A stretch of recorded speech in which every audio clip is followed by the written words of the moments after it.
Et donc, c'est moi qui vais présenter le diaporama de Thibaut Ingret du Seine-Lorraine. Et là, donc, on passe dans la partie retour d'expérience des gestionnaires. Enfin, l'idée, c'était de voir comment certains gestionnaires ont essayé de s'approprier cette thématique du carbone et comment ils l'utilisent. J'aurais peut-être dû le dire en introduction, mais l'objectif de cette matinée, pour moi, elle est triple. C'était d'une part les chercheurs nous présentent leurs travaux, ce qui vient d'être fait. D'autre part, que les gestionnaires nous fassent remonter les difficultés qu'ils peuvent rencontrer pour s'approprier cette thématique, ou concrètement les difficultés qu'ils peuvent rencontrer sur le terrain pour essayer de mesurer ces stocks de carbone ou ces flux. Donc c'est ce qu'on va voir maintenant. Et puis voilà, c'était les deux principaux objectifs. Et comme Thibaut, par exemple, qui n'est pas là, qui a un empêchement, il était aussi intéressé pour avoir un retour de la part des participants et des chercheurs sur les travaux qu'il a menés cet été dans le cadre d'un stage. Alors, voilà la présentation. Je vais mettre la première diapositive. Je n'ai pas l'impression que ça fonctionne. Pour le moment, on ne la voit pas, non? Attendez. Moi, juste que je partage le contenu. Hop. Là.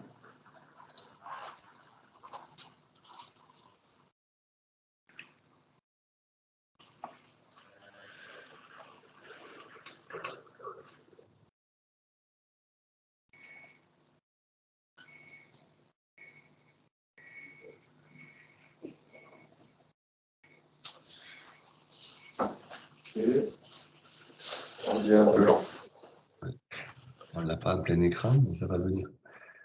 Ça va arriver, il est en plein écran sur l'écran de mon PC. Il y a un petit décalage entre ce qui se passe ici et ce qui est en ligne. Ah, c'est bon. Ok.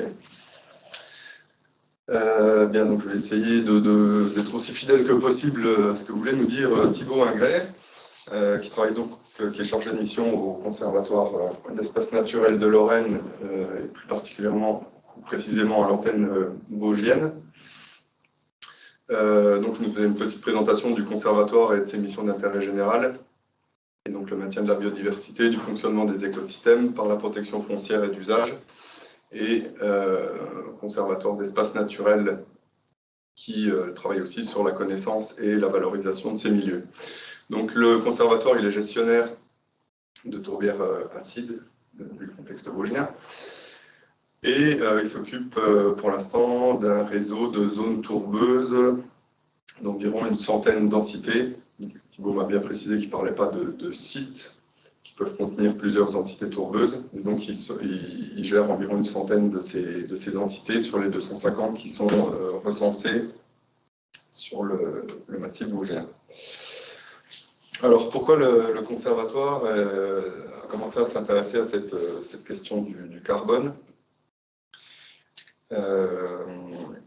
Il voulait, entre autres, essayer de valider les actions de gestion et de restauration des zones tourbeuses qu'il mène, et également utiliser cette thématique du carbone comme un outil de communication et de sensibilisation, alors pour le grand public et également pour les financeurs et les élus, par exemple. Voilà, c'est une porte d'entrée, un outil de sensibilisation qui est de plus en plus, on va dire, pertinent dans un contexte de changement climatique, et des arguments du coup auxquels les élus peuvent être relativement sensibles. Donc c'est une porte d'entrée pour la protection et la restauration de ces milieux. Thibaut nous disait donc attention toutefois à ces estimations et à l'utilisation du concept de service écosystémique qui pour lui ne doivent pas ouvrir la porte à une monétarisation de la nature. Et il pensait notamment à la séquence éviter, réduire, compenser, qui est un peu compliqué à mettre en place sur des tourbières, puisque évidemment compenser ou restaurer, recréer un écosystème qui a mis 10 000 ans à se former et qu'on peut détruire en quelques mois. c'est compliqué, ça ne marche pas très bien. Alors, dans le cadre de cette utilisation du carbone, du stock de carbone et des gaz à effet de serre comme outil de sensibilisation, le conservatoire a cherché à recenser les informations qu'il avait sur ce sujet, à une échelle globale, puis à l'échelle du massif vosgien. Cette fois également pour les utiliser, comme il nous le dit, comme un outil d'aide à la décision dans le cadre de projets de restauration. Donc là, l'idée, c'était plutôt sur ce réseau d'essayer de voir où étaient les gros stocks de carbone et quelles tourbières étaient plus ou moins émettrices, ce qui permet d'avoir un critère de choix pour aller restaurer tel ou tel site du point de vue de ces questions de gaz à effet de serre. Et le constat était rapidement fait que les données étaient très lacunaires, voire inexistantes, à l'échelle du massif des Vosges. Alors, comment mesurer ce stock de carbone? Enfin, comment ils s'y sont pris dans le cadre de ce stage? Alors déjà, Thibaut nous écrivait que l'estimation des flux, pour lui, était impossible en tant que gestionnaire de tourbière. Les présentations d'avant ne contredisent pas tout à fait Thibaut, mais effectivement, les modèles sont en cours de développement et on n'a pas encore d'outils, on va dire, simples d'utilisation pour estimer ces flux, mais comme on l'a vu avant, c'est l'objet des programmes de recherche qui sont menés en ce moment. Donc, dans un premier temps, le gestionnaire, ce qui est plus accessible pour lui, c'est de s'intéresser finalement au stock. Et là encore, par contre, il n'existe pas vraiment de méthodologie nationale. Donc, ils ont travaillé à partir de méthodologies et plutôt trouvées dans la littérature internationale. Alors, ce qui a été fait dans le cadre de ce stage, c'est de faire le calcul. Donc, pour avoir la quantité de carbone, l'idée d'avoir le volume de la tourbière et d'utiliser des données de la littérature pour convertir ce volume en masse de tourbe, puis en quantité de carbone. Donc il fallait des données sur la profondeur de la tourbière, sur la surface de la tourbière et sur la composition de la colonne de tourbe. Et notamment distinguer les tourbes fibriques sphaignes des tourbes sapriques ou mésiques qui ont des origines botaniques différentes. Alors, ils ont fait tout un travail de terrain. Pour la profondeur, et effectivement pour ne pas y passer trop de temps, ils ont pris le parti de faire un seul sondage au milieu de la tourbière, à l'endroit qu'ils estimaient être le plus profond. La surface a été délimitée avec des méthodes classiques, on va dire, utilisant végétation.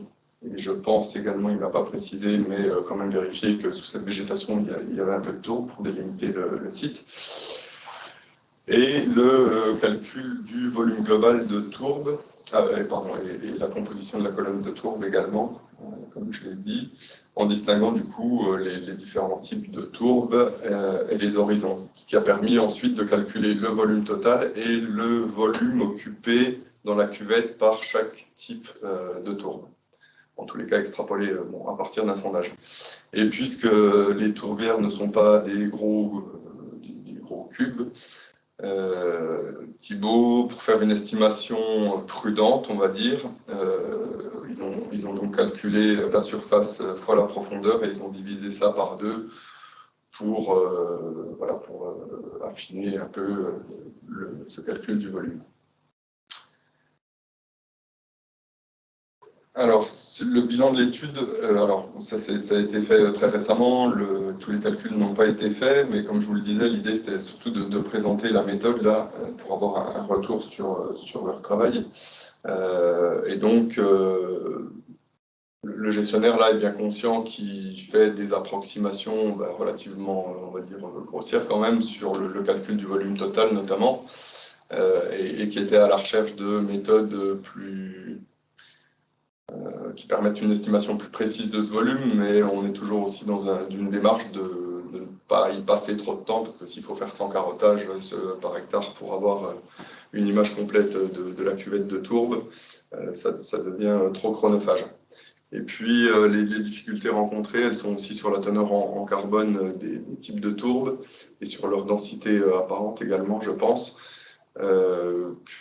puisque là, les données ont été recherchées dans la littérature, mais effectivement, on pourrait aussi envisager des analyses à partir de prélèvements faits sur les sites pour mesurer exactement le taux de carbone contenu dans ces tourbières-là. Alors, les résultats qui seront publiés prochainement, c'est l'estimation du coup de ce volume total et de tourbes présents dans le réseau de tourbières, et l'estimation, il a mis volume total, je pense que c'était plutôt de la quantité de carbone qui est stockée, en faisant donc les calculs à partir de toutes les données qui vous ont été présentées avant.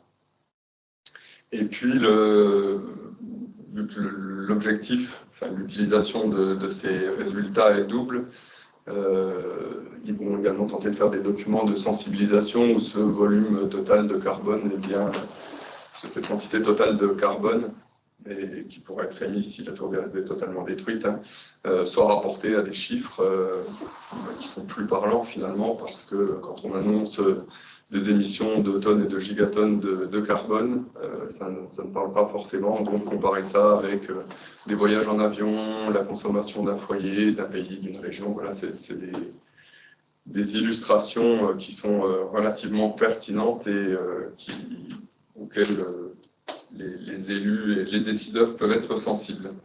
Et puis ça nous permet également de savoir ce que nos tourbières dégradées émettent et dans quelle mesure elles contribuent et à quelle hauteur à ces changements climatiques. Alors voilà, les questions que se sont posées Thibaut et son stagiaire, elles sont entre autres liées, c'est pénible que les diapos ne changent pas en même temps, au calcul du taux de carbone sur les principaux types de tourbes auxquels ils ont eu affaire.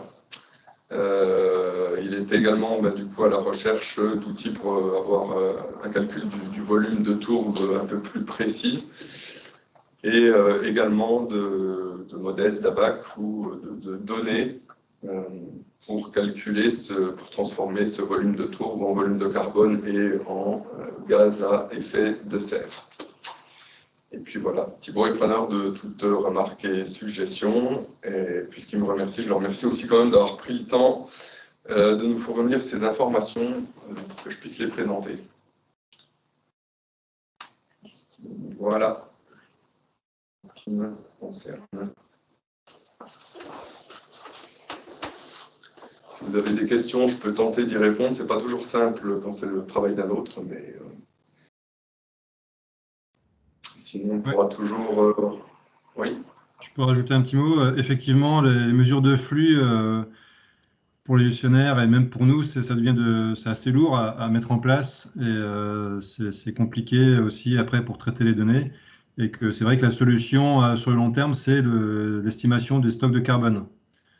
Alors peut-être qu'il n'y a pas de protocole bien défini, partagé, mais ça, c'est quelque chose auquel on peut remédier assez facilement. En tout cas, dans les littératures scientifiques, il y a des protocoles bien calés. Donc ça peut être généralisé. Et autre chose, dans Carpit, on essaie de faire des manips aussi pour peut-être estimer la quantité de carbone qu'on arrive à stocker après avoir fait nos actions de restauration. Donc ça, c'est des travaux un peu très expérimentaux qui sont en cours, donc on ne sait pas si ça va marcher ou si ça marchera. En tout cas, si ça marche, on n'hésitera pas à vous le communiquer pour que vous fassiez la même chose dans vos sites. Mais en tout cas, c'est vrai que sur le long terme, la solution, c'est l'estimation des stocks de carbone. Ça fait aucun doute. Il y a une autre question. Une publication sera-t-elle disponible en open access sur la méthodologie utilisée lors de son stage? Oui, j'imagine. Ils sont en train de rédiger le rapport qui contient la méthodologie. Et du coup, il n'y a rien de confidentiel. Donc oui, ça pourra être mis à disposition. Et de toute façon, je compte bien le récupérer pour le centre de documentation du pôle Tourbière. Et du coup, il sera mis à disposition très largement.